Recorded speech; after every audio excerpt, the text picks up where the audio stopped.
There is the clap. We did it. We did it. So, Sonny, welcome. First of all, welcome. Big accomplishment. You have to clap. Well, yeah, we're gonna start. And then, well, I don't have a. We always tell people how the sausage is made, I guess, if you will, right? And then we always talk about her wardrobe. This is very fancy. What's going on here? I wore my big earrings as a special occasion, Sonny. You look great. The big fancy earrings because you're a special guest. Oh, thanks. We have noticed on this podcast that I have said I love you to her way more times than she's ever said it to me. And then I always compliment her, and she never compliments me. And I think I look very nice today. Well, you know what? Actually, Sonny, he usually wears a muscle shirt, so you got sleeves. This is more than my big earrings. Well, this is a very special occasion. You actually got sleeves. He was coming with his wife, so I didn't want to make it a thing and her uncomfortable with my massive, beautiful. This is like funeral attire for you.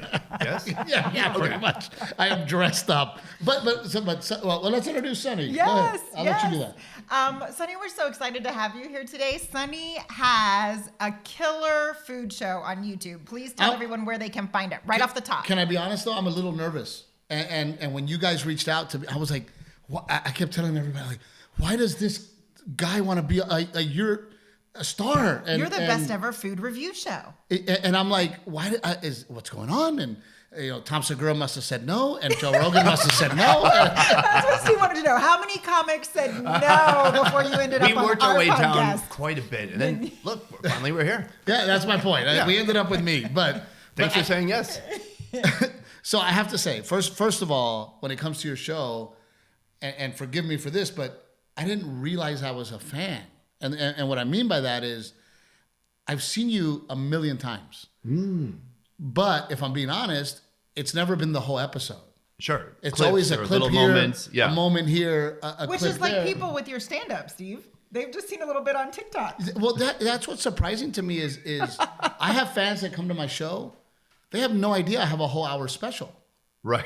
They'll just watch the clips. They think you're a TikToker. Yeah, they think I'm a TikToker, right? So when you guys reached out and I saw your face, I'm like, I know that dude. I watch him all the time. Oh, that's the best. That's a great compliment. Isn't that crazy? Yeah. Yes, and I think it's all about the accumulation of people seeing you in different places, different platforms over time, and it amounts to something special. For you, it's like people showing up at the shows. For me, it's having someone like you being aware peripherally, but not necessarily being like some hardcore subscriber. But can I also say that, and I'm sure you can elaborate on this. Comedians call me all the time, and they go, "Bro, 13 million views? How did you do it? What do I do?" And I don't mean to be offensive to them, but I'm like, I'm good. Oh, okay. I thought it was bots. Yeah, well, no, it's not bots. It's not bots. But they go, well, we're putting out clips too, and it's like, well, maybe my clips are good. Who's editing your clips? Rick, our producer. Okay, I thought there's no like sweatshop operation in India. Oh no. Okay. We got Rick is our sweatshop. Dude. Right, one man sweatshop. Yeah. But wouldn't you agree that there is a lot of people trying to do stuff all the time, constantly? They're putting content out too. I'm not seeing it. I'm seeing yours. Yeah, well, so it's not just about putting content out. Yes, it has to be appealing. And so obviously what you're doing is working because it's appealing to a wide group of people, a wide swath of individuals who then come to your shows. Right. And same thing with you. They end up subscribing, falling in love. And I got to say, I don't know who does your camera work. Your images are beautiful.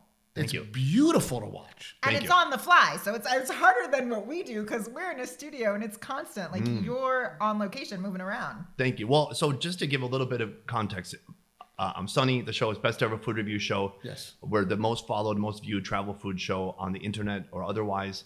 And we have it's not just me. I'm obviously the face of it, but we have a team of about 20 people. It started with just me and a camera guy. That camera guy is still with me today. His name is Kai. But we have an incredible team of shooters, 2 guys we bring on the road with us, and a whole team of people that make the show come together and happen. It's beautiful. I mean, not only is it beautiful, it's interesting to watch. It's something that for me, I go, okay, Sonny's coming on the show. I need to watch one episode. Motherfucker, it turned into, okay, I got to watch this next episode. Okay, I'm going to watch this next episode. And then I wake up in the morning this morning and I go, Lori, put Sonny on. It's one of those addicting. We have a term things. for it in the office: digital cocaine. That's exactly what it is. And we're trying to, even at some point we got rid of conclusions because it's like, you know what? The conclusion lets people down too softly and it brings them back to homeostasis. I don't want that. I want them to end at a high point and feel empty afterwards. I want more. And then they want to watch another video and they're like, I want that feeling again. I want the music and the fast-paced cutting and hopefully some jokes here and there and just super interesting subject matter. All of it together should create some dopamine spike. I have to know, we started our podcast during COVID because Steve obviously could not go on the road and I was going to kill him. And I was like, we have to do something. Like you can't sit around and mope. What was the inspiration for yours? Well, let me jump in on that because when she says mope, well, no, for the first time in my life, Sonny, I was dealing with depression. Yeah. And I always had sympathy for people with depression. First time. I feel like a seasoned veteran. So first time, okay. I never dealt with it. And so this feeling of, I didn't want to get out of bed. I mean, just laying in bed, and here I have this young kid and my beautiful wife, and Renae would come to me and she'd go, this isn't you. And I go, I can't get out of it. And I ended up having a panic attack, which I thought was a heart attack. It was a panic attack. And I was freaking out. I was sweating, and then finally she came up to me. So when she says moping, she's being nice. She says, what are we going to do? I said, well, what do you want to do? She says, well, let's put it out there. So then we just started doing it. And now when we don't do it, we miss it. Right. So go back to your question. Well, no, what started the best ever food review show for you? Well, I guess my story starts even back in Minnesota. So I come from Minnesota, originally St. Cloud, Minnesota. I hear it a little. Minnesota. Yeah, a little bit. I feel like I'm pretty non-regional now, but I grew up essentially white trash, one of six, poor family. One of six, and I'm the Mexican? Jesus Christ. That's when you know you come from a poor family when they just keep having kids hoping that one of these motherfuckers is going to make it. Yeah, right. That is their IRA. That was the math. I don't know if my mom was doing the math at that time, but it did work out. So, I graduated high school, attempt to go to university, failed 3 times, and I just am directionless, aimless, skillless. I've got nothing going for me. And so at the age of 24... I love that your wife's over there going, yes. To all of it. Yes to all of it. Yeah. All this checks out. Skillless. She can corroborate everything. Yes. And so at age 24, I moved to Korea. And I wanted to do something different. I wanted to travel the world. And so the show that exists today couldn't exist without me having lived abroad for so long, because I would have made a much less sensitive show, a much less worldly show. It would have been a little bit more, I guess, judgmental, because I really had to live among a different culture, and a culture vastly different than what we have here in the USA, to be able to empathize and understand how people differ and how that's okay. And so that's what happened in Korea. I lived in Korea for 8 years. Eventually, I moved to Vietnam. I've been in Vietnam about 7 years. That's where. Now, first of all, going to Korea is a huge jump. Yeah. Why Vietnam? So, in Korea, I started out as a teacher. I started out teaching English. You can do English tutoring there. You can teach at schools. They're like, you speak English. Yes. Well, I know, because you might be wondering, how did you fail out of university 3 times and now you're teaching students? Good question. Well, there they really value conversational English. And so people are dying to speak with people who are native English speakers and do one-on-one tutoring so they can practice conversationally. And you might think, well, are you equipped? Are you credentialed to teach that kind of thing? And then you sit down to talk with somebody and they go, oh, today I go to store. And you're like, oh, I can correct this. Right. Yeah, this isn't like past participles or anything. It's like, no, today I went to the store. And they're like, thanks. And in Korea, they have such an emphasis on grammar and the rules that they don't actually get enough time to practice and speak with other people. So I started by teaching English. Slowly, I transitioned into filmmaking. And so actually, my background is in directing, videography, audio, editing, all these things. And the last thing I did was to get in front of the camera. And so slowly, I transitioned from teaching to making videos. And eventually, I was able to support myself full-time making videos in Korea. For others, where you work for hire? Yeah, so for different clients. And so, I mean, I did stuff for Red Bull when Red Bull came to Korea. It's cool because I got to do a lot of stuff I wouldn't be able to do if I was in the USA, because I was still really new at my craft and I was getting practice and getting reps. But there's no way I could have worked for a Red Bull event in the USA, but I could do that in Korea. And eventually, I did corporate videos.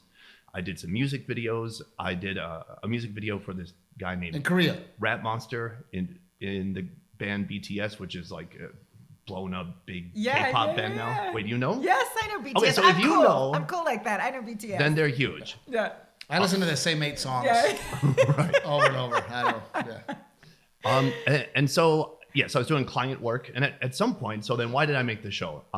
It's like I'd gotten to this point doing client work. I really hated doing client work, and I wanted to transition into making my own content. And 2 people inspired me online at that time. I was watching H3H3, this YouTube. He used to do comedy. I'm not sure what he does now. He does a podcast or something. And another guy was, his channel was called Jack's Gap, and he was a young UK lad who did really interesting travel content. And at that time, there really wasn't much travel content out there. And if there was, it was really dry. And it's like they were doing their best impression of what was already on Travel Channel. Well, and it's already, it's also network bullshit. Yeah. Right? The notes, the standards and practices, that's what makes, number one, what you do and what we do so great now is that we don't need that shit. Yeah. You just go do it. Well, and I did the whole process. I did a TV pilot for Travel Channel. And it didn't get picked up, and it's one of the best things that ever happened to me. But isn't it great to go, fuck you? Look at my subscribers. I fucking told you it would work, right? It's what we do with, when we produce all our own specials. Mm-hmm. Because I've never been offered a special from Netflix or Amazon or any of those guys. So we just did it ourselves, literally bet on ourselves. Mm-hmm. And now it's like, we don't need you guys. I think what's missing from most people is just accepting that that's possible, because that idea feels so daunting, right? That their default is, I can't do that. You have to there's like a studio guy or a producer guy, and they know the special people. It's like, no, anybody can do. But would you say that that's a generational thing too, for people that are my age, and you seem about my age? That when I was coming up as a young kid, it was the comedian got on the Tonight Show. Then they got a TV show deal. Then they got a sitcom, and all that went through the system. Yeah. Right. Yeah. So when I was coming up, I'm like, that's what I want. I need to get on the Tonight Show, and then I need to get a TV deal, and then I need to get So when it came to survival for us, when none of that shit was happening, we go, well, fuck, we better change gears. Right. So do you think it's a generational thing?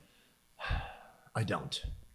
Partially, I do, but I think that every generation has a variety of personality types, and some people are more driven towards comfort and desiring certainty, and some people cannot stand the idea of working and being complacent at a job that they know doesn't satisfy them. They know they're not reaching their full potential, and so for you doing comedy, you knew that if you couldn't do it through or with other people, that you were going to have to do it yourself. And then you became more resourceful, and then you learned and you figured it out. And that was always a possibility in your head, or at least slowly it became a possibility. So was that the same feeling for you of? Yeah. Yes. And it's not all at one time. When I started, the show was completely different from what it's become now. And now we have almost 10 million subscribers and maybe 50 million people watching a week. I never thought we would have gotten to where we're at now. But I didn't start out thinking it was going to be like that. I just started out, my only mantra in the beginning, because people ask me for advice here and there on social media, and they say, like, how do I get more people to watch my videos? And I said, yeah, it's the wrong question. Your question needs to be, how do I get better? And that's the only question. And my mantra was, make better videos, make better videos, make better videos. And my thing is, be a better stand-up, be a better stand-up, be a better stand-up. Yeah. Put in the time to become a really good stand-up so that when the videos you put out, they're quality. Yeah. And it doesn't matter. I have stuff that goes viral that I shot with a cell phone of my stand-up. Right. So it's just, are you a good stand-up? Are you producing? Are you getting better? Right. Yeah. And then so people focus on stuff like, do I have the right camera, the right gear, the right editing, and it's just about the product at the end of the day. Is the product a good product? I have my main channel, but my second channel has nearly the same amount of views. I just shoot it on an iPhone. Insane. And I have like a little mic too, a little lapel mic for audio, but it's nothing special. So how did it grow? So it was you with your camera by yourself, and then you talk about your loyalty to this original camera guy. When does he come into play? So I was in Korea. I had started the channel in Korea, And even at early on, I got this whole opportunity to do a TV pilot, which is a separate story. We could talk about that. We can complain about TV if you want. Complain about the man. Yeah. But I traveled to Vietnam just to go shoot there. I had about 8 days off. I brought a different camera guy, friend of mine, because I never really liked filming myself. I always liked people filming me. It felt more natural. Right. Like I could even, we all have that, maybe starting out, that imposter syndrome where and I definitely had it when I started out, but I felt it felt more appropriate when there was a camera guy there pointing the camera at me. Then I could just be in a busy market or a crowd, and it just seemed like it made sense. There was a reason to perform. That guy must be, he's supposed to be saying that stuff. That guy's pointing a camera at him. Yeah, somebody's got a camera on him, so he's not just walking around with a phone like, hey guys, check it out. Right, like, who's that douchebag? I know. And everyone's... Why is he wearing a bandana? Can I tell you something? Can I tell you something dark? Is everyone goes like, no one cares. Go outside, record yourself, do what you want. No one cares. And in the back of my head, I just go, I care. I care, and I care. And if I saw you doing and that, I'm somebody. I would judge the shit out of you. 1,000%. I would judge you so harshly. And then that makes me harder. It makes it harder for me to do it because I go, well, I know I'm a judgmental bastard. Right. So I'm going to judge those people. So they must be judging me. So I have the guy. We go to Vietnam. We take this trip. And while I'm there, I meet a company who says, hey, we're a tour company. If you come here, if you move to Vietnam, make a video for us about once a week. We will give you. Now, at first, I met my buddy Andrew there, who went on to be a good friend of mine. We did the Mongolia series together. He's from Australia. He worked with this company as well. He goes, I think I can get you $500 a month. And you're like, fucking A. No, I'm in. That sucks. No. Oh. Yeah, no. You live off of $500 a month. Right. No, that's awful. And so I got it up to a whopping $1,000 a month. And played hardball. In addition, they gave me a place to sleep and they provided me with a camera guy. So somebody who was already taking photos for the company, they're like, he'll double for your little food videos. And so that's how, not how it started, but kind of how it continued. Me moving to Vietnam was like burning the boats. It was me committing my life to making this thing happen. And did it happen quickly? Absolutely not. And there was times in my journey, I've been doing it for maybe a year and not getting results, posting videos, getting maybe 2,000 views on a video. And that same dude, Andrew, we'd work out in the gym together and I would, confess to him, I don't know what I'm doing. What's happening? I'm posting videos. I'm not getting the results. And he would just gave me this great inspirational speech like, what are you doing? Just keep going. I was like, yeah. All right, well, fair enough, because I moved to Vietnam. So what else am I going to do? You're not committed. You're there.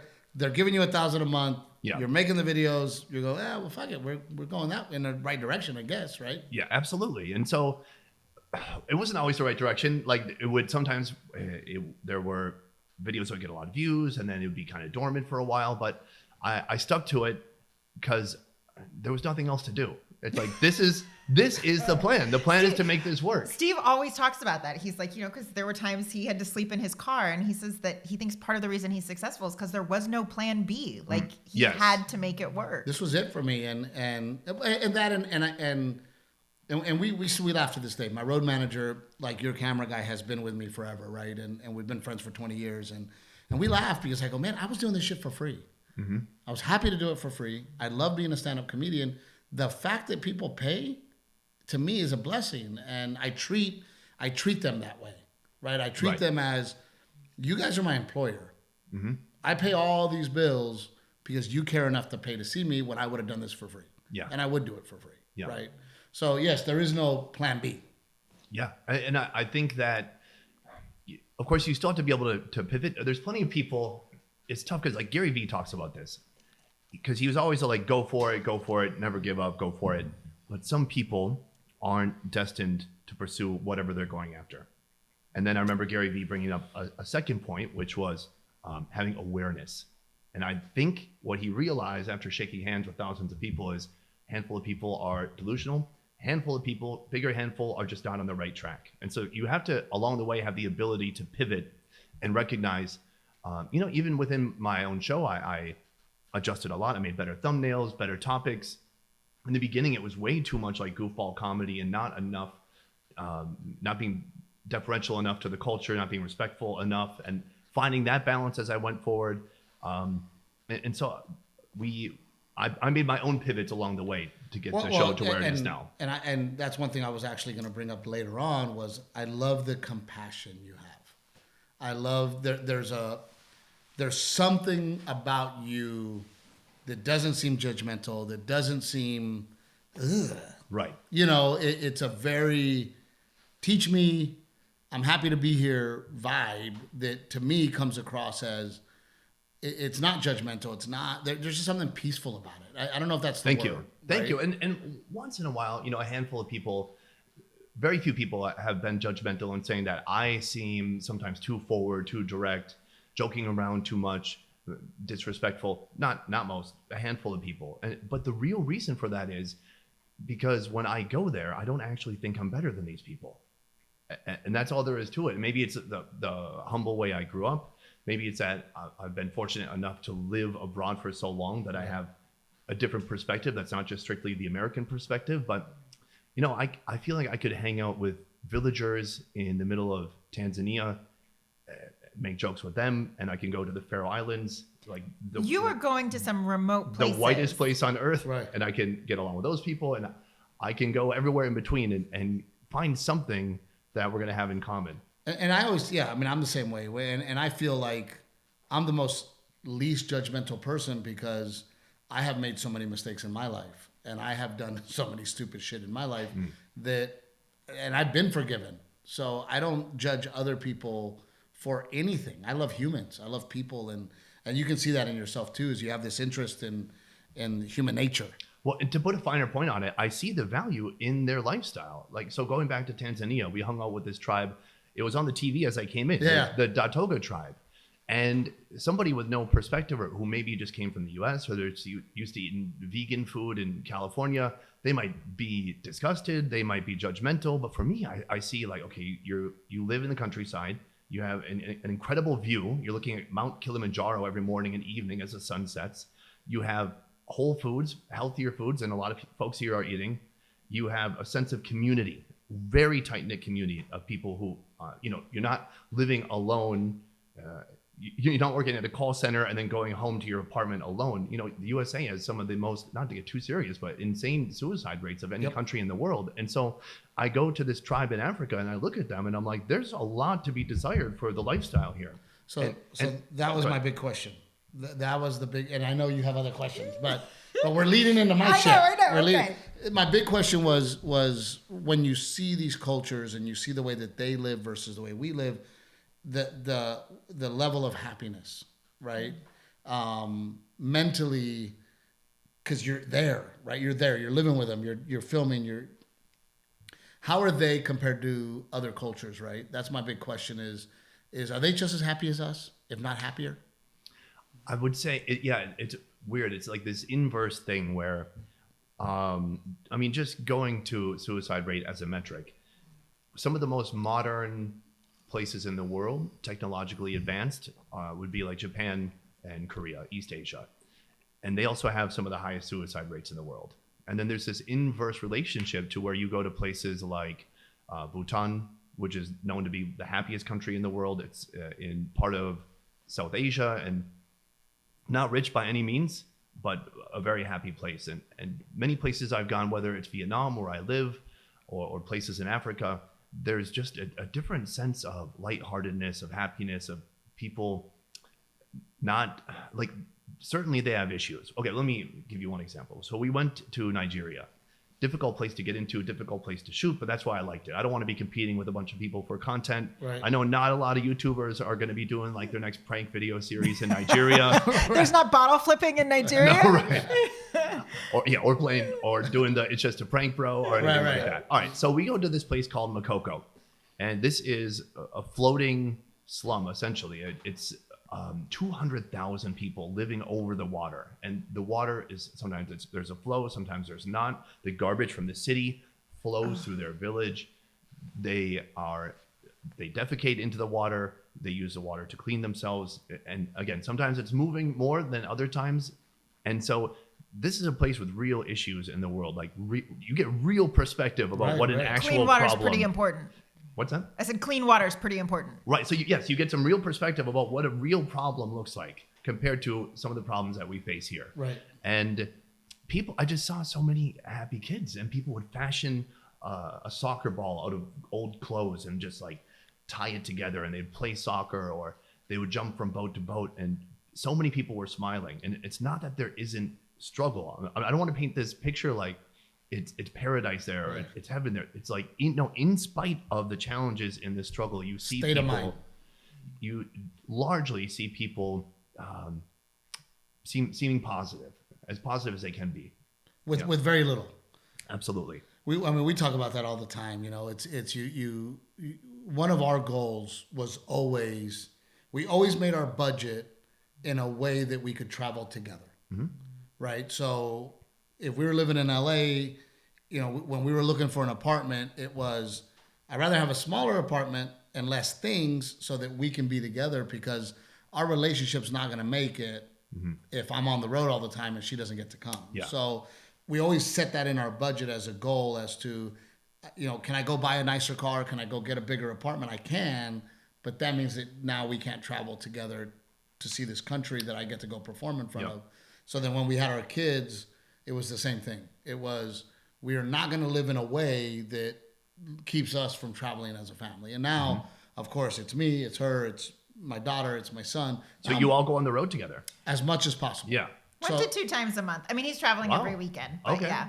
Well, and I mean, obviously she picks and chooses where she wants to go. I mean, I mean, we're not going to Nigeria, but I know. But if I'm going, if I'm going to Dayton, Ohio, for example, no offense to Dayton, but I love Dayton. She has no interest in taking the kids to Dayton, Ohio, so we can be stuck in a hotel, right? So, what do you love about Dayton? I love. People ask me all the time, "Where's your favorite place to perform?" And I go, on stage. Okay. It doesn't matter if I'm in Ohio.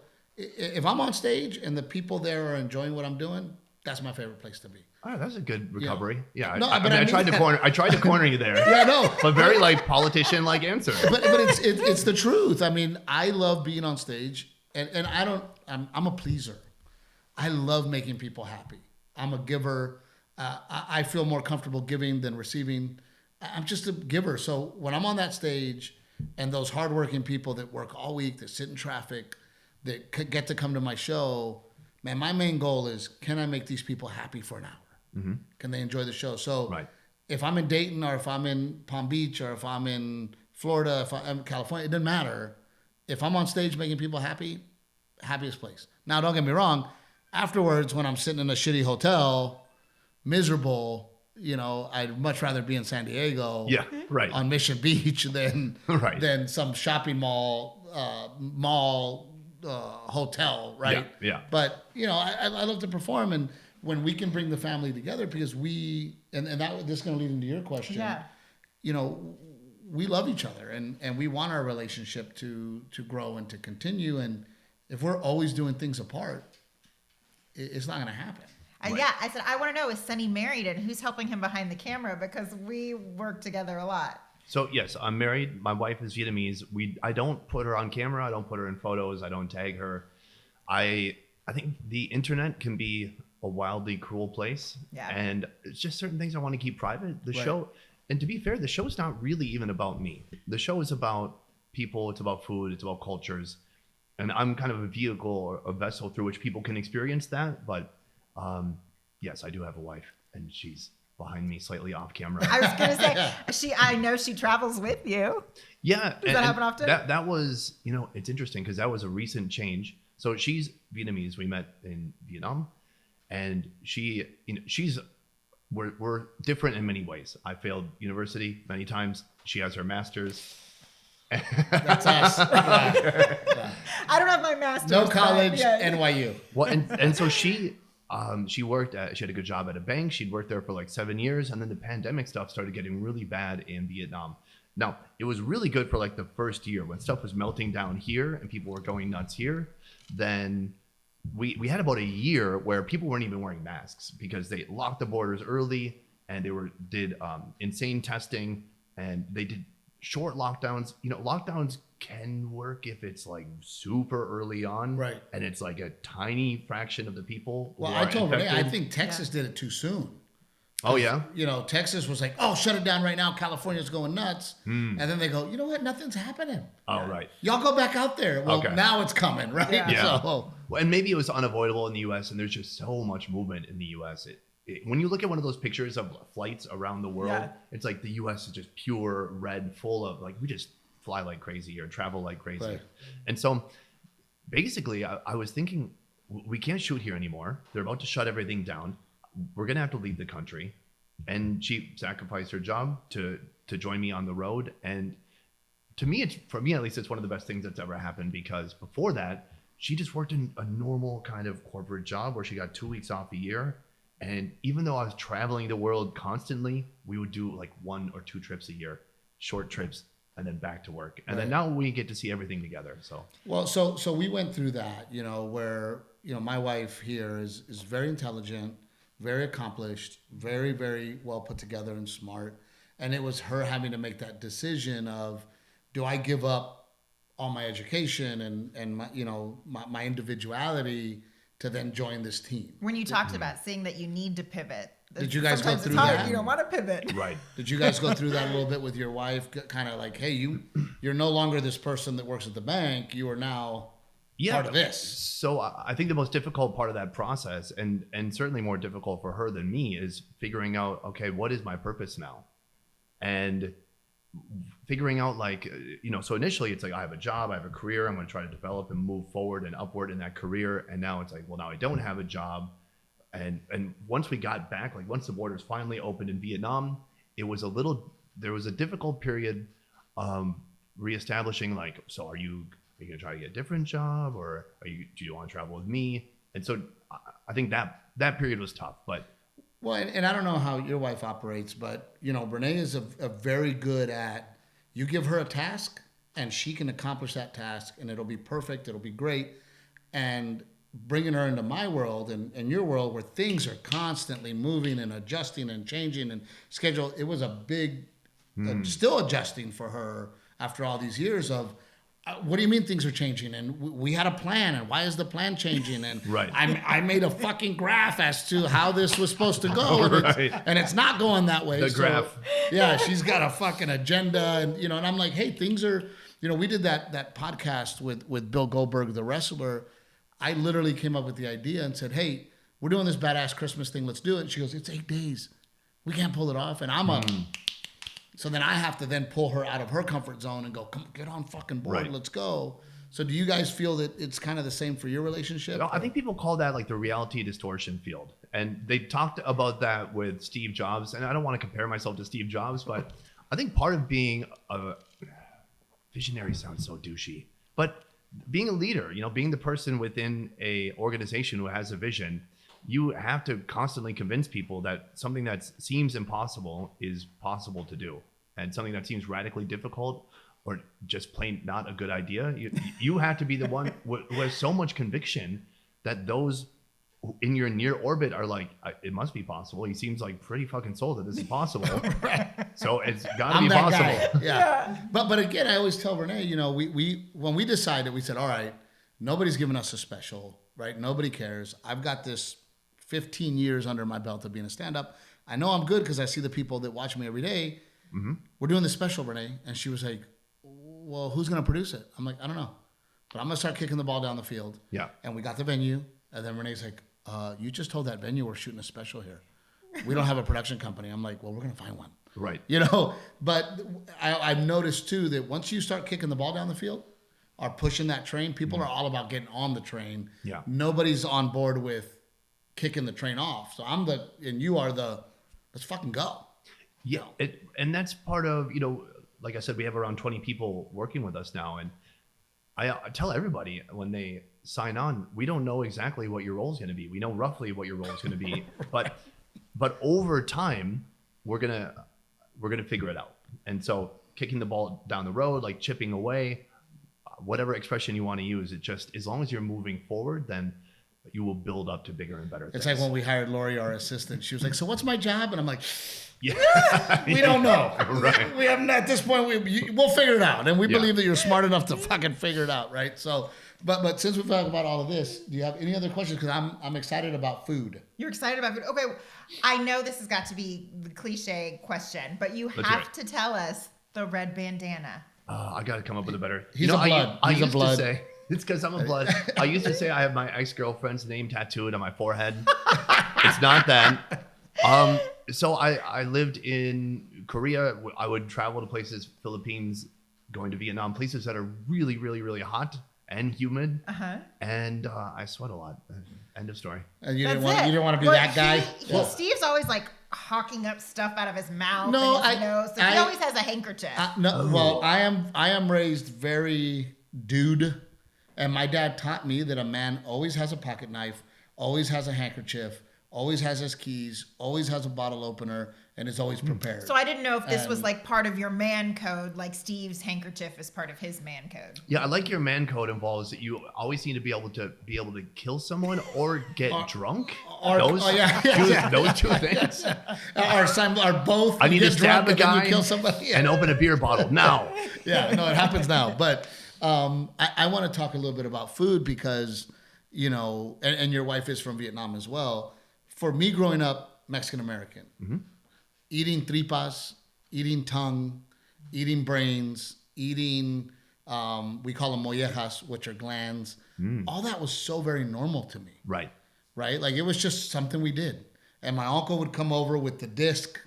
You know, he'd light the disc up and he'd throw the three, and my family would be out there cleaning tripas, you know, and then I didn't realize until later on, they're like, oh, other people don't eat this shit. Right. Right? So for me, very normal. But if I go to somebody that's never had intestines, they go, what the fuck are you, what? Well, so that's the issue though, right? Because they don't say, oh, interesting, I'd like to try it. Like, how do they react? They usually go, what the fuck is that? I'm not eating that. Yeah. Right? It's like this weird point of pride in the USA to be like, oh, I would never have that. Right. Which I don't understand because that notion to me doesn't feel American. Like we are one of the most extreme countries in the world when it comes to extreme sports, extreme Ideas, yes, thoughts, right. business, entrepreneurship. And then when it comes down to like eating something other than a pork chop, a steak, or a chicken breast, it's like, oh, no, I would never do that. Well, and it's the same feeling for me as a hunter in the U.S. of these people that go, oh, you kill deer? I go, yeah, but if you're not a vegan, Right. you can't say you kill chickens, you kill cows, you just don't want to see it or do it. Yeah, well, so this is something I run into a lot with my videos because we pretty much as often as we can, we show the dispatching of the animal. We show, and it's interesting because around the world, the way people dispatch animals can vary greatly. And from halal cooking, where they say a quick prayer, they say Bismillah, and then they slice the throat and let it bleed out, to in Vietnam, I've been to a place where they sliced a goat's throat this way, vertically, pulled out the vein, pinched it, made sure they had it in their hand, goat still alive and screaming, cut it, and then carefully drained every drop of blood into a bowl so they could eat it. And then I've also been in places like Tanzania where they'll take a sheep and then put their hand over its nose and mouth and suffocate it. So every culture has a little bit different way of dispatching the animal, killing the animal, and they have a different reason for it. And so it says something about the people, the way they do it. But my grandmother, for example, raised pigs, right? And what she would do is she'd feed the pig out of the fence, and then the pig would put his head through the fence, and then she would clamp the fence on the pig, and then with the back of an axe, she'd hit it on the head, right, and kill it. Right. And I would tell her, I'm like, Grandma, shoot it. Right. And then she would go, bullets are expensive. Yeah. So it was a necessity thing, financial thing, not a traditional thing, but again, like you said, it's so interesting that there's so many different ways that people do things. We don't know why. Well, right? Or you learn why. You were talking about the people being offended by it, though. Right. What bothers me the most is people be like, oh, you must get a lot of crap from vegans, from vegetarians. It's like, no, there's a weird cognitive dissonance among people who eat meat, but get mad at me for showing animals dying for the purpose of consumption. And so that is something I don't understand. I think that's something new in our society where... what do you think? That chicken just ends up in the grocery store? Like, That chicken died. Somebody killed it. Yes. And by the way, I always tell people, my deer that I go after are grass-fed, free range, and going back to, I have a friend from Honduras. He would always say, he goes, man, I'd come to the States, within 3 weeks, I'd gain 15, 20 pounds. Mm-hmm. Yeah. He goes, I don't change my eating habits. I come here, I gain 15, 20 pounds. I go back to Honduras, I eat the same, and now I'm down 20 pounds. Yeah. Because it's all the shit. Processed gunk. Right. And so people would rather, largely, a lot of people would rather have that than see an animal get killed. Right. So I don't, like, for vegans, at least that's a consistent logic and point of view. It's like, I like animals, or I don't want them to suffer, or I respect that. I think it's bad for the environment, whatever they think. At least it's consistent. But if you're somebody who eats meat and then you're against hunting, it just doesn't add up to me. And that's what's crazy to me. And this is probably the first time that I've mentioned that I am a hunter, because same thing, I get attacked, right? I get people go, oh my gosh, he hunts and I'm not going to follow him anymore. I'm like, do you eat meat or not? Yeah, and they probably do. Right. That's the weirdest part. And not to mention, as a hunter, I never, ever want him to suffer. I always make sure that it's a clean kill, and if not, I make sure it's taken care of. I always pray over the animal and thank the animal, and it's always what we consume all year. Yeah. And venison is much leaner than even turkey. So it drives me crazy. But going back to culturally, so why do they pinch? Is there a reason behind it? Oh, so in Vietnam, again, so he sliced the throat vertically, pulled out the vein, pinched it, and then cut it and bled it, and then bled it out. And so he was just trying to retain every drop of blood, because the blood will be cooked and put into soup or made into blood cubes or whatever. I like blood cubes. So there's some food I eat on the show where it's like, I'm willing to try it, but I'm not into it. What's the weirdest thing? There's a few on my list. People often ask the worst, and so it's not relatable at all, but stingray liver is probably the worst thing I've ever had. Like, just the taste to the palate? The taste is really, really bitter. And so I've had that in Vietnam. In northern Thailand, they like bile, right? So bile, I think bile is usually like secreted into the small intestine, and then I think it helps to digest the food, something like that. It's very, very, very bitter. What it tastes like is, if you've ever been very hungover, to the point where you were dry heaving, right, and then all that was going into your mouth or out of you was pure stomach acid. Well, that's why when you said what bile tastes like. Bile, I'm like, is that safe to eat? I mean, obviously, if they eat it, it must be. Apparently. And so Lori goes, Sonny's bringing something for you to eat. How do you feel about that, Steve? And I go, well, he's not going to kill me. No. So whatever he brings, he's going to make sure that it's edible. Steve said he wasn't going to eat lunch. He was going to wait. And I said, okay. Oh, no, I'm eating lunch before we film. But I told her, I go, you're going to throw up your lunch. I'm not going to have anything to throw. Yeah, I brought something all the way from Vietnam. You can tell me when you're ready for it. Well, and we were at a friend's house who's Indian, and bone marrow soup. I loved it. She wasn't into it. And for me, the strong taste of it for me it was rich, it was delicious, and they had the bread, and she just I remember her looking at me like, what do I do? And I go, you gotta eat it, or tell them you don't like it. No, but even menudo, I like the broth of menudo, but I don't like the texture of the intestines. But I'm like that with my stomach. I don't like the fat on my brisket. I'm a texture person. Yeah. I'm not judging the meaning food. Meaning that you don't like textures. If it's like mushy or that's gummy textures. There's a blowjob joke there, but I'm not gonna say it. I think Asia must have the most insane diversity of textures of any place in the world, especially China and Vietnam too.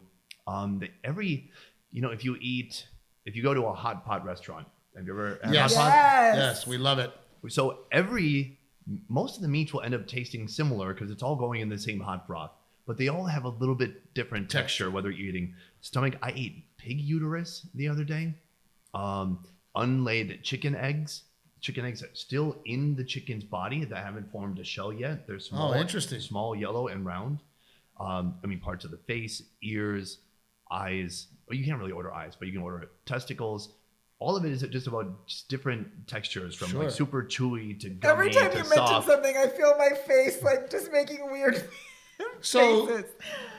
Was there a in the course of the show, was there I get more clicks the more weird shit I eat, or was that always part of the plan? Was I really want to taste cuisine from around the world? It's a good question. I think that for me, so there's two things. One is if you can easily go too far, and then people are like, I'm not watching this shit. So you can take the topic or subject too far, and then people will just tune out and not click. I'm not in, right? But for me, it was always about the story. And it's the easiest story to tell when it's something really strange, because you're naturally inclined to ask, why are you eating this? And then that leads to some form of understanding. And so that's why I liked it, because just the story is built in already. Where if you're just going to a taco truck with normal ass top, it's just like beef, steak, chicken. It's like, okay, well, so what is the story? Like, did she go through some kind of a struggle? When you watch any food show on Netflix, they have to show their why, or their story isn't about the food being unusual. It's like, oh, this person went through all this adversity, and then now they have this food truck and they're back and they're successful. Right. There's some kind of a journey. And so to me, it's just the most fun, interesting journey is some food that you're like, wow, I just had whale meat in the Faroe Islands. And so in the Faroe Islands, it's very controversial. What kind of whale? It's called a pilot whale. And I can tell you how they get the meat. So it's controversial because people don't like seeing whales get killed, but it's a tradition that's existed there for hundreds and hundreds of years. And people they don't really have a leg to stand on, except for that they don't like the fact that the whales are dying, because there's no way they could possibly drive the whales to extinction. They're one tiny group of islands in the middle of the Atlantic, and the whales are in the whole Atlantic. Right. And so they don't go out fishing for them like these Japanese to mass produce research boats. Right. How it works is if they spot a pod near the islands, they will use boats to drive the pod to the shore. Once they get near the shore, they'll start like banging stuff in the water, messing up their sonar, push them up even further. People on shore have already been alerted. I mean, it's called the grint. Actually, grint just means whale. It's like grintabap or something. I'm off on my pronunciation, but it means like this is time to get the whale. It could happen 0 times in a year. It could happen 5 times in a year. And imagine you're in your little corporate job giving your Q4 reports. You get the phone call, hey, the grint is on, and you're out of there. So I got to roll, bruh. Yeah, I'm sorry. Yes. And so there's people on the beach already. They run out. They have a hook with a rope attached to it. They put it in the blowhole. They pull the whale up. And then from there, they have a device that they put on the spine, kind of right where you imagine the back of your neck would be. And they try to sever the spine so the whale will die immediately. How many people does it take to pull in a whale? Maybe 2, 3, 4. Yeah. Well, what's so interesting to me is this has been a process of learning, right? Like yes. Generations ago, somebody said, we're going to get that fucking well. Yeah. And hey, this works. Let's do that next time. This works. Let's do that next time. The idea of, okay, put the hook in the blowhole. I mean, that's what's so interesting to me culturally, of like, y'all figured this shit out.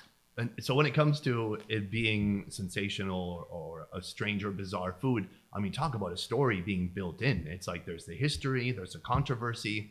There's this group called the Sea Shepherds who try to protest and try to stop it when they can.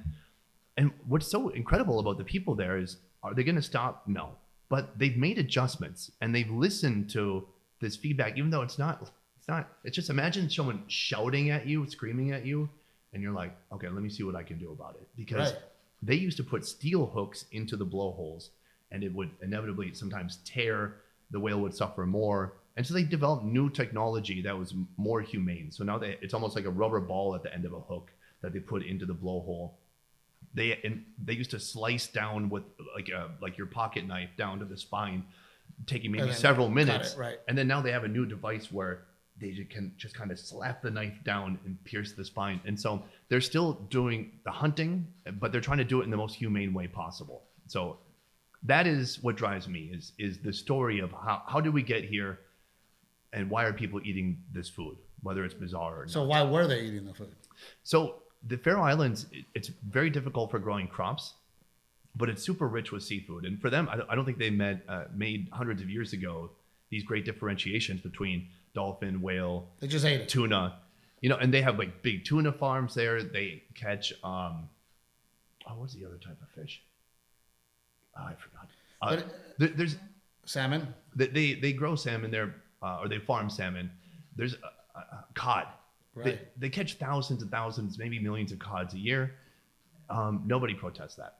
And so they're doing it because it's what they've always done. Right. And when I tasted it and when I ate it, I was like, oh, you can't replace this. You can only take it away.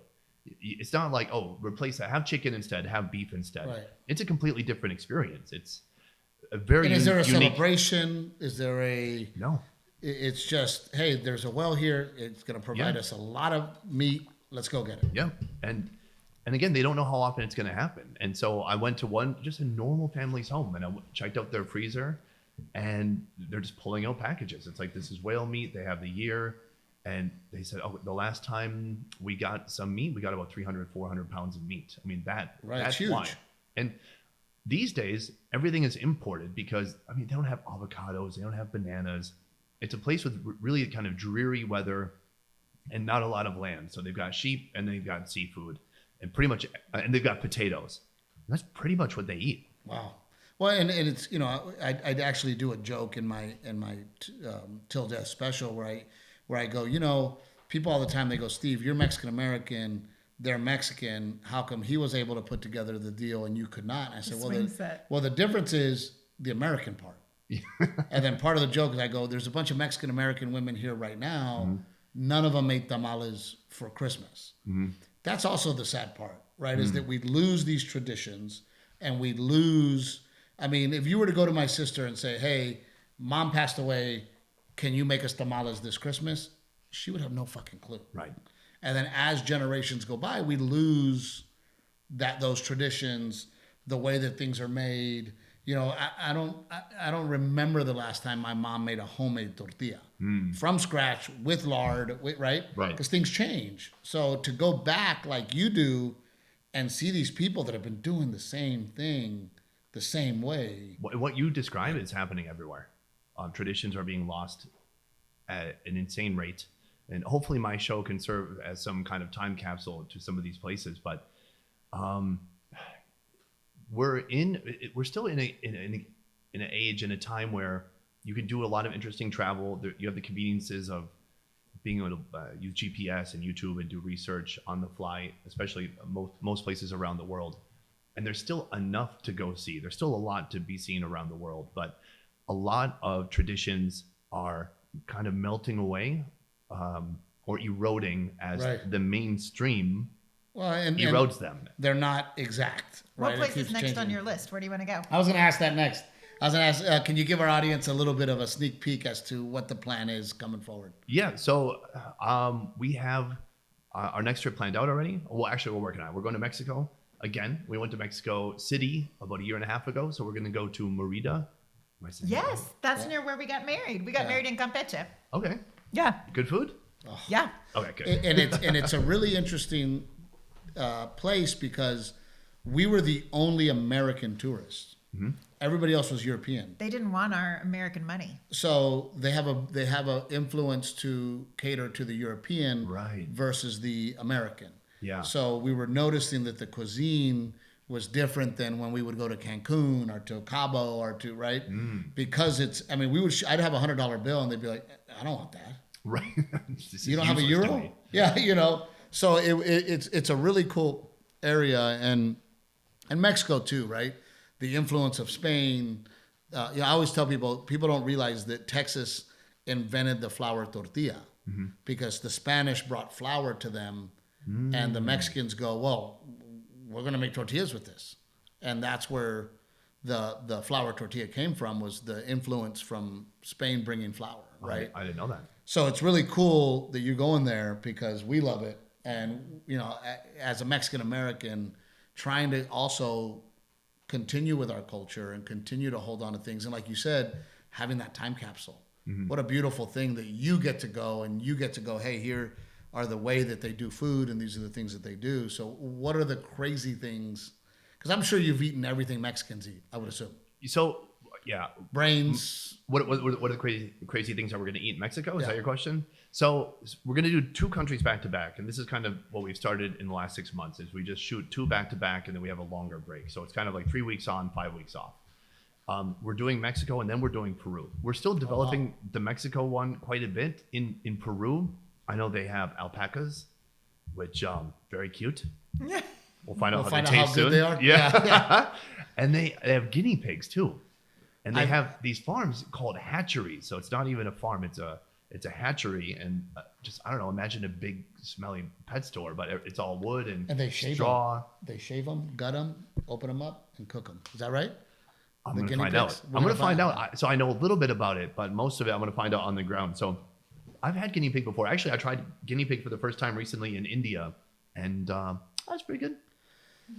I've tried possum. Well, now I'm like, what did he bring you to taste? Yes. So I'm ready to taste something, but I'm going to go to the restroom first. And then I'm also going to make sure we have Go to the restroom to do what? well, I got to pee, but Okay. I also have a trash can that I had Lori put in here. Okay, so we'll take a break. We'll get your Well, you get it ready, fine and then I'll be right back. I'll be right set back. up. Okay. All right. Will this part be cut out, or do we have to fill time? We can cut it out or fill time, but you know what? Open it up. Rick, I wanted you to have a chance to ask questions too. Let me run out real quick. Okay. Rick, do you have a question for Mr. Sonny? Sure. How have you seen kind of food culture change over your period of doing all this?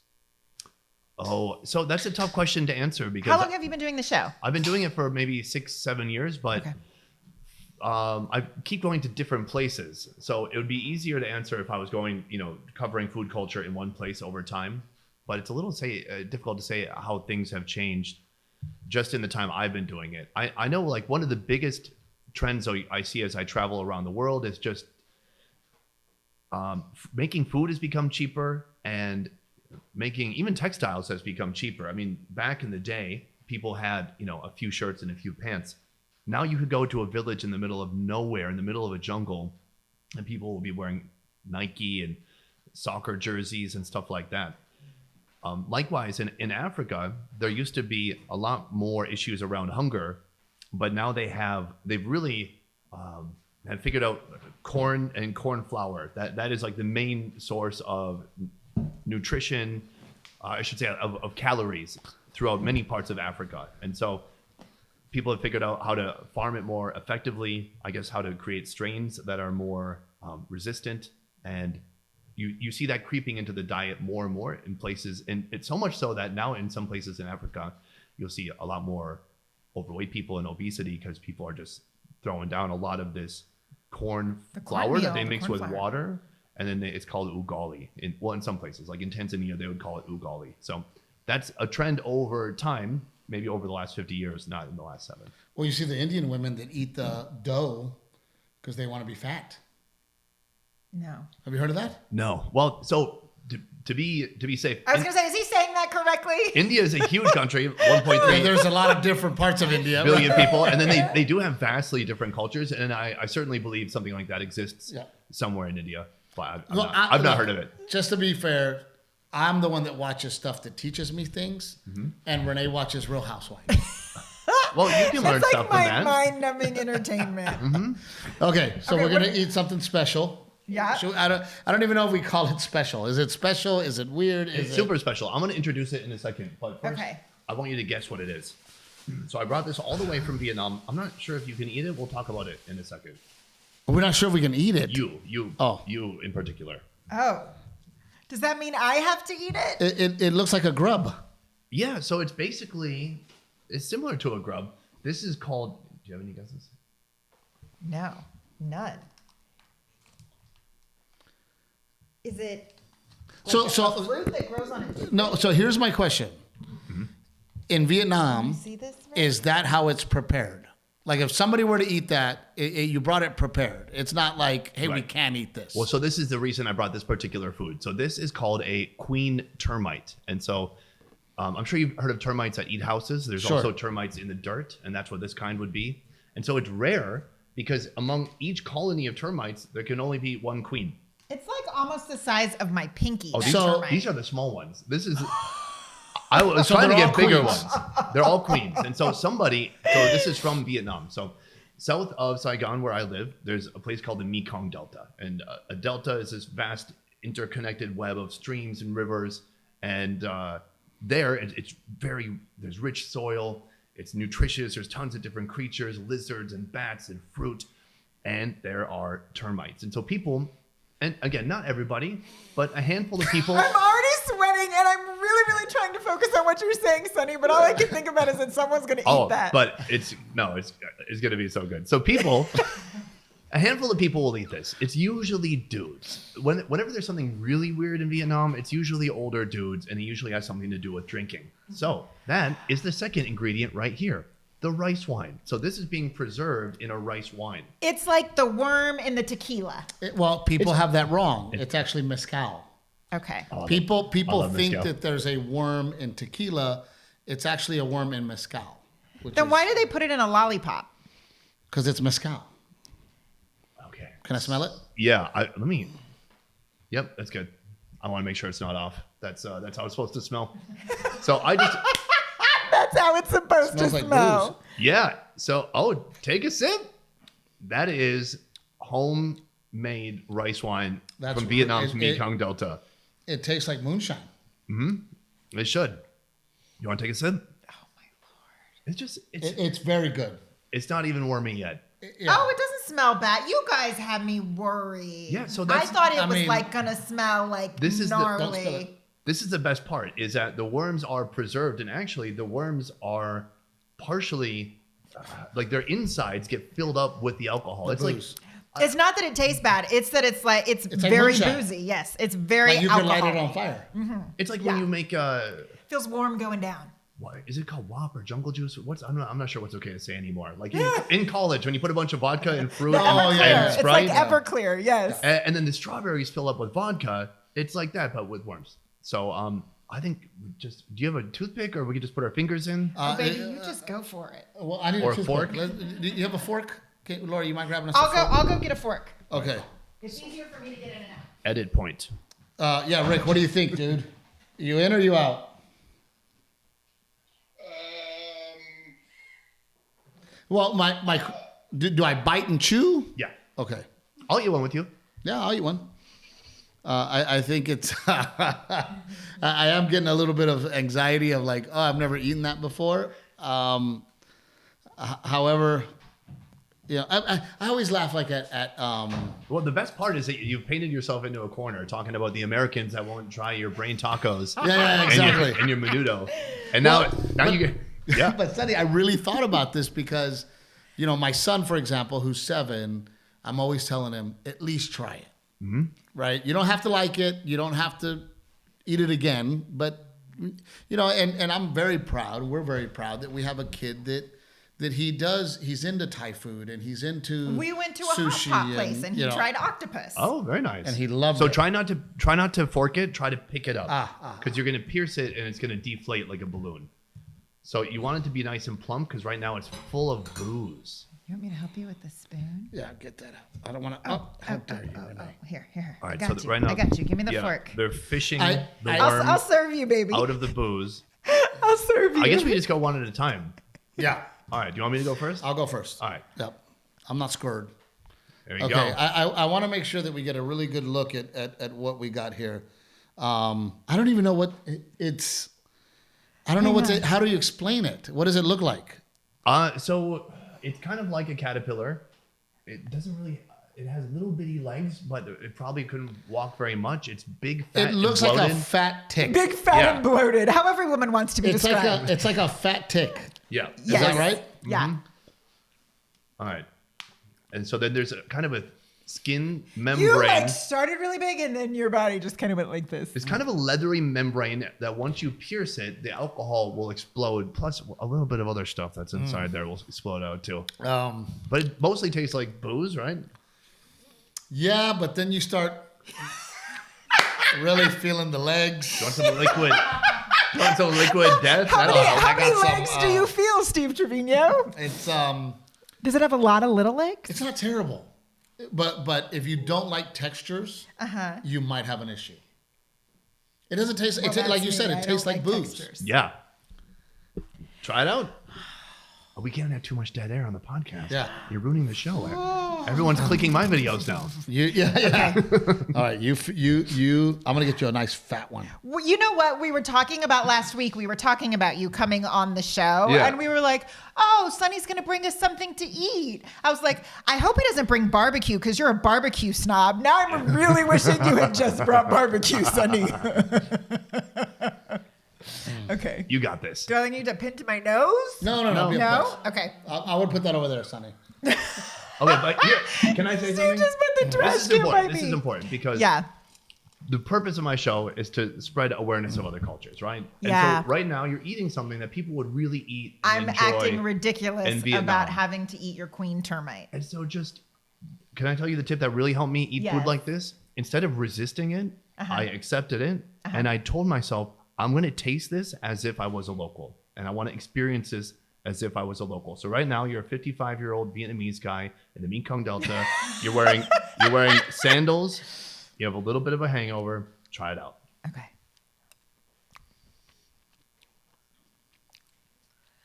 You did great. I want to cry. Oh, you can take a sip. You can take a sip if you need No. to. No, actually, It's not bad. it's not bad. It's just once you said you felt the feet, then I felt the feet. Oh yeah, I mean you might have felt that head too. There's a weird that head. Yeah, the little on head. the front. Yep. That's probably And the then crunchy part. And Ray doesn't like head, believe me. Believe me. Wow. I've made a career out of not having head, Sonny.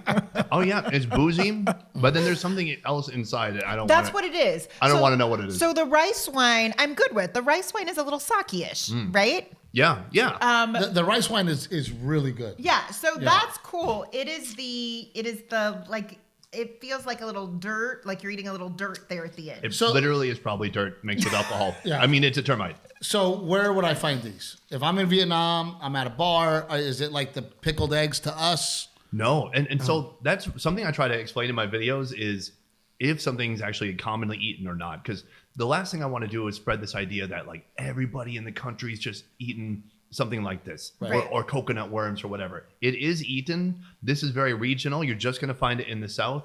It's just going to be a handful of people, and it's going to be probably older men. And they're going to tell you that this has some health benefits, and they're also going to tell you it's going to help your libido. Oh, you're getting laid tonight, honey. For sure. Now, they never talk about the woman's libido for some reason.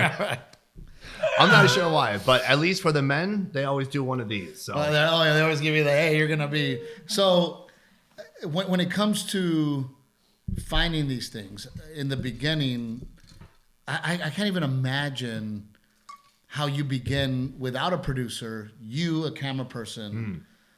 Where do you begin? Just research online. Well, and so look, I'm not the first person to make a show like this. And Right, there of were course. trailblazers before me, Andrew Zimmern, Anthony Bourdain. They made fascinating travel shows, and they documented a lot of unique food from around the world. And so whether it was watching stuff that they had done, looking at blogs, I mean, there was a handful of YouTubers doing stuff back then, but mostly just research and blogs. These days it's different. So back then I was alone. Now we work with, I mean, we have a big producing team. We have six producers right now.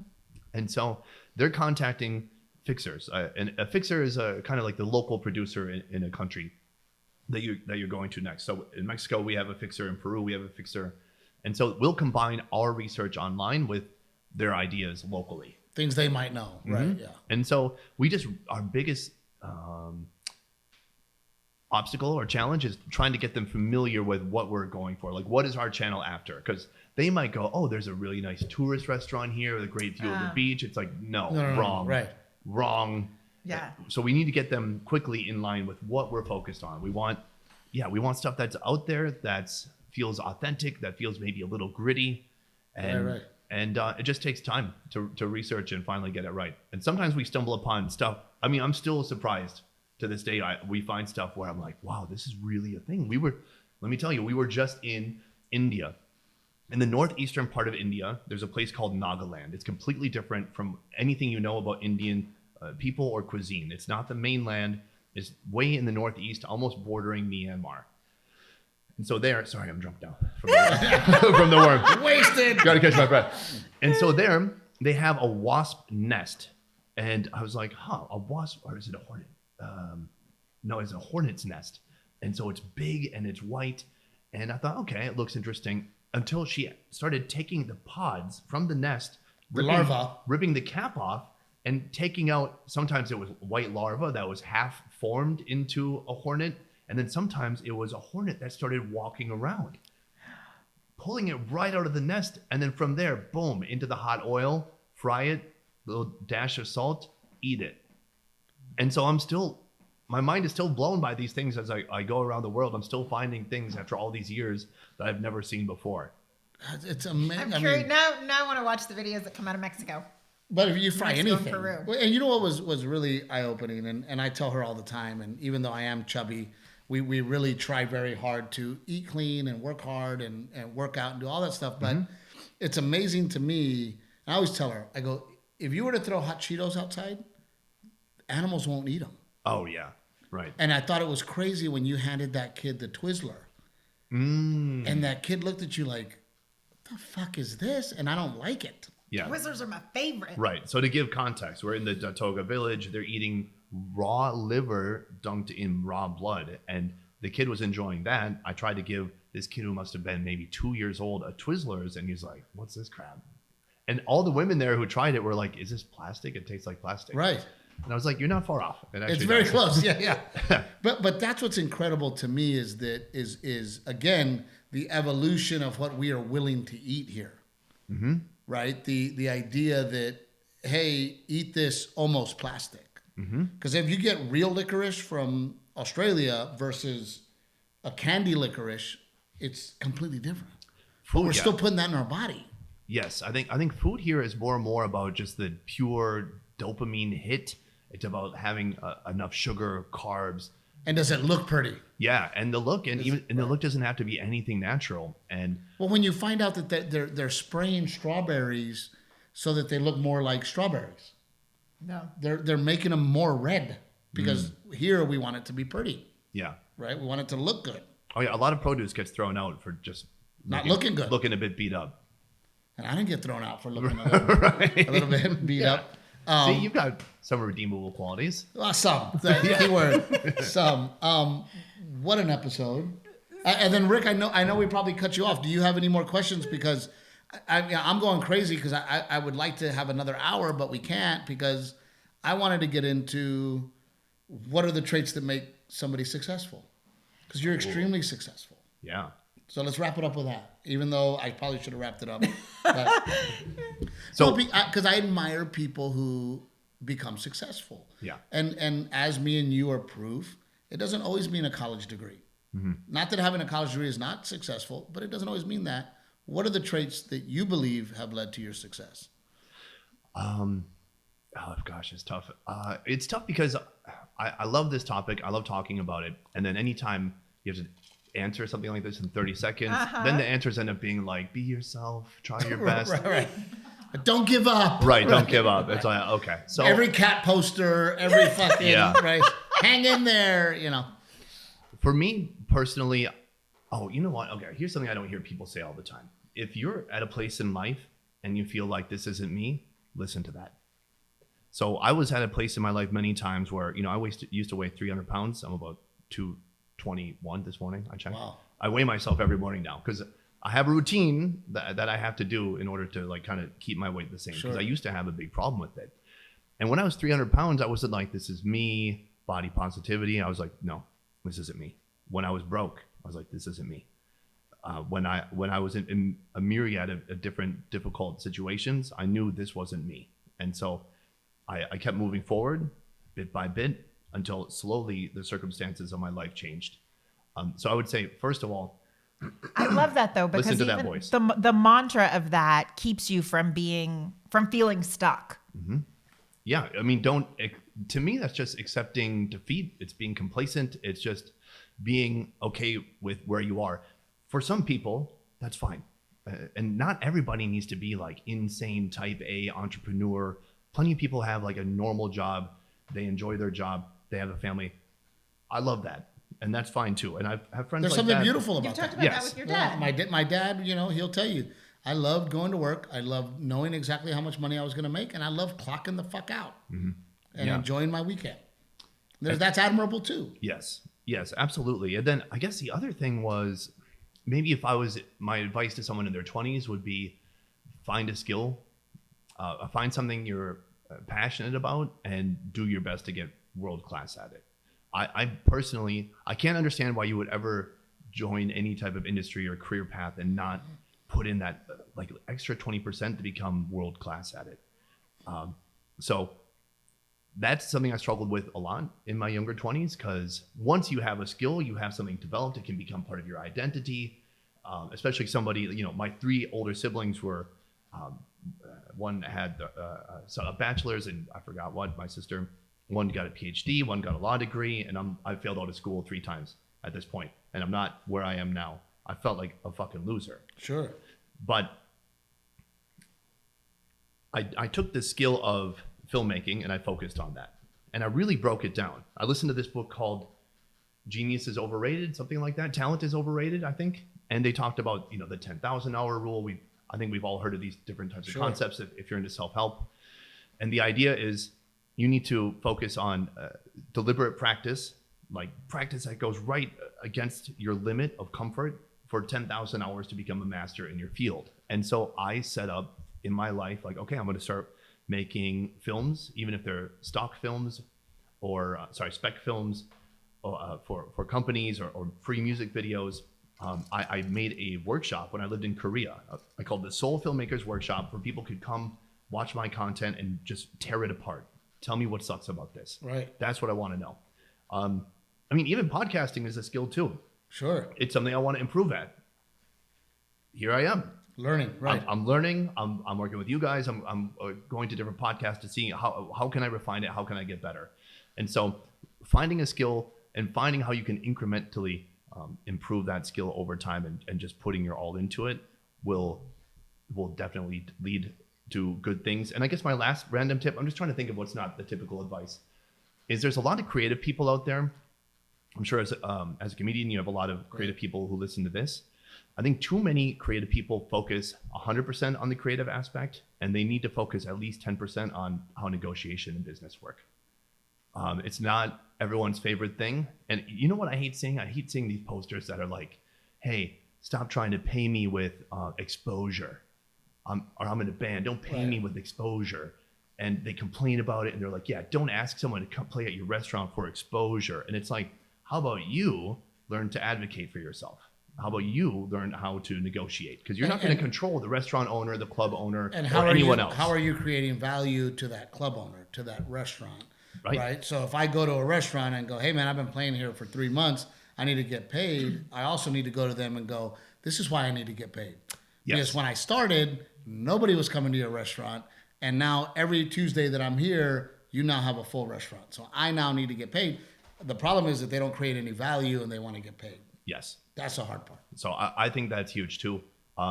Yes, understanding how to actually create value and then demonstrate that value, and then just be able to advocate yourself and for yourself and negotiate. It's such an important undervalued skill. We always talk about creativity and expression, but sometimes you just got to figure out how to write a freaking contract, or just sit down with someone one-on-one and have a difficult negotiation and fight for yourself and what you need.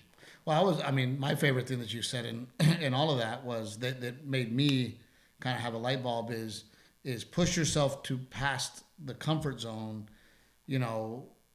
I get so frustrated with these comics. They're middle acts. They're the middle act, and they've written this 30 minutes, and they go, man, I kill. And then I see them 2 years later, they're doing the same 30 minutes. Right. How come I'm not the headliner? Because you're doing the same shit. And one of the things I did, I was so good at getting laughs physically. Mm-hmm. I could walk on stage and throw my body around and be the chubby guy and get laughs. But then I realized that, nobody's talking about me after. Mm-hmm. People will go, hey, we saw that guy, Steve Trevino. They go, was he funny? Man, I laughed. What did he talk about? I don't know, man, but he made me laugh. Right. So then I challenged myself to go, now I'm not going to be physical. I'm going to stand straight. I'm going to deliver the words. And now I need to make sure that the words are making them laugh. Yeah, I mean, then I'll marry both. I love and then I'm unstoppable, right? I love stand-up comedy, and my favorite specials I watch are the ones that have some kind of a theme or just like a greater point that they're making about the world or about people or about society, where you walk away with like, that was really funny, and it made me think a little bit too. Like, Bill Burr, Dave Chappelle, yeah. They both, it's like if you look, you could break down little bits, but then when you put it all together, it's like, oh, they actually really said something there too. And that's always my goal. I always tell Renae that I write from heart, not funny. Mm-hmm. I write funny stuff all the time, or we make each other laugh, or I'll say something really funny to her.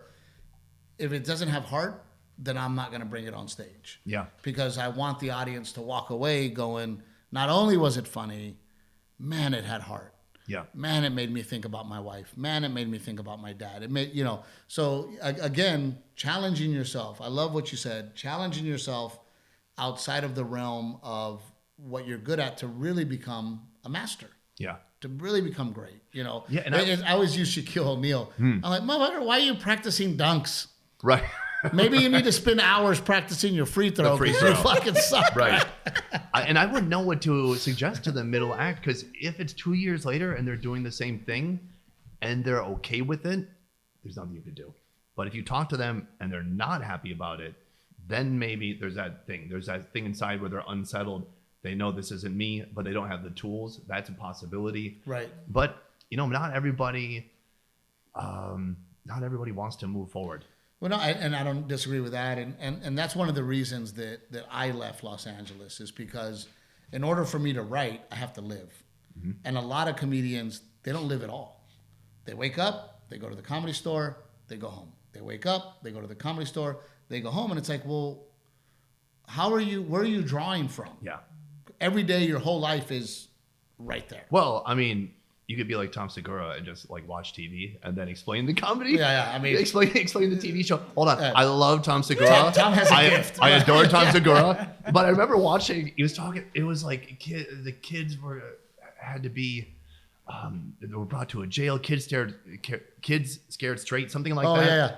And 10 minutes into his bit, I'm like, did he just watch a show and he's explaining the show in a funny way? And I'm laughing. Yeah. I'm like, this is brilliant. But no one does it better than him. But that's what makes him brilliant, right? Is the ability. And I always say that, one of the big jokes that has gone viral for us is that I'm the trash man, she's the bag lady. Okay. Right? Yeah. And literally me walking on stage going, she won't fucking take out the trash. Mm-hmm. So fuck her. I'm not putting the bag. And then people went nuts because they were like, that's our house. All the couples. Okay. They're right? like, he's the trash man, I'm the bag lady. So it from a really simple thing turned into something really cool. An observation that most people don't make that observation of, I'm the trash man, she's the bag lady. Mm-hmm. Right? So, and then the first one for me, to turn this interview into about me. Let's go. Well, the first one for me was, I was super frustrated when we first started living together that she would squeeze the toothpaste from the middle. Right? It would fucking drive me nuts. So I walk on stage and I go, what kind of fucking animal squeezes the toothpaste from the middle? I was pissed. Mm-hmm. And everybody started laughing and pointing. Yeah. And that was that moment of like, oh, there's something to this simple thing that I'm fucking annoyed by that people relate to. Yeah. And everybody who's married has those. Right. Yeah. And it sounds like you've just tapped into some of the right ones that people really connect with. So it really is. I'm glad you said the things you said, because on this podcast, we're always talking about working hard and how to succeed. And I don't think anybody's ever put it quite like that. Oh, well, thank you. So, that was awesome. Sonny, thanks for coming, man. Guys, you want to subscribe? It's cocaine. For your brain. Digital cocaine. Digital cocaine, yeah. Yeah. That's all they're going to edit. Fucking Rick's going to put. But the best ever food review, the best ever food review show. That's right. I said it right. Yep. Guys, I got it. I'm telling you, absolutely amazing to watch. It's beautiful to watch. It is educational at the same time. It is funny at the same time. I have to say, after eating this, I am even more impressed by what you do and your sincere, not just like tasting ugly things, but like your sincerity about it and your connection with the people through. And by the way, the crazy part for her, so she walks in this morning and she goes, Garrett watched that episode. Mm-hmm. My son watches your show. Oh, really? There was an episode he saw. Yeah. with the indigenous tribe. Yeah. And Renae was like, "Oh my God, Garrett watches that show." Guys, I'm telling you right now, it'll fuck up your week. Like, it really, Because you won't stop watching. You won't stop watching. Okay, good. you will You'll literally, binge watch. you're gonna watch one, and then you're gonna go, and then with fucking YouTube, it just goes, here's the next one. So you don't even know you're watching another episode. But it really consumes you because it is beautiful to watch. It's interesting. You learn stuff. It's fun. Guys, subscribe because it is amazing. And we got to thank our sponsors. Oh, Thank you. Yes, Old Thank you Salt so Coffee. much. Thank you for the coffee that you for everybody. Aztec Chevrolet, Pick Cherries. We're gonna have to get Sonny on Pick Cherries. Oh, we're gonna have to tell you about Pick Cherries and how it works. It's a digital podcast sharing app. Okay. where you could pick a cherry. Oh, okay. We Yeah. said something that they liked. They can hit a button, take that, and then share it. Oh, I like it. It's pretty genius.